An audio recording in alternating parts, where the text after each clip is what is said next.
Hello， 各位观众朋友，大家好，欢迎收看《Go Go 共好法》。你有没有发现，其实我们做了这么多集料理，观众朋友，你们会做几道菜？记得几个单字呢？今天呢，我们要教大家做这道菜，就是西龟皮草四季肥肠哦，这真的很下酒哎！来看明珠要怎么变化给大家吃哦。这个四季肥肠，顾名思义呢，就要用四季豆喽。四季豆的客家话讲法就是闽挑，闽挑。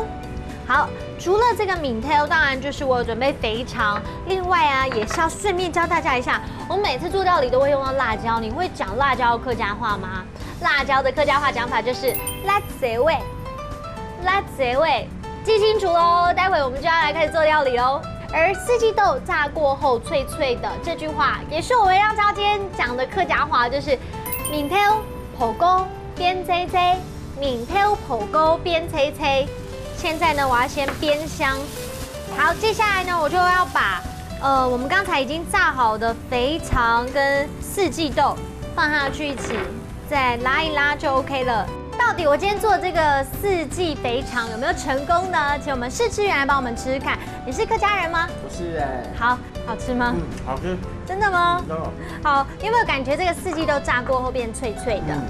这一句话，四季豆炸过后脆脆的，客家话讲法就是闽挑蒲糕边脆脆。闽挑蒲糕边脆脆。哎，你很厉害耶！你是不是有一半的客家血统？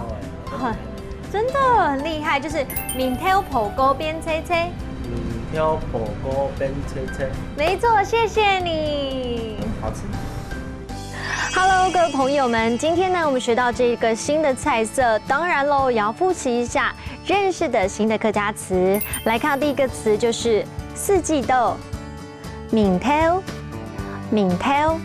第二个呢，朋友们不知道你们爱吃辣吗？像明珠我就超爱吃辣的，所以呢，我们来看到这个词就是辣椒，辣椒味，辣椒味。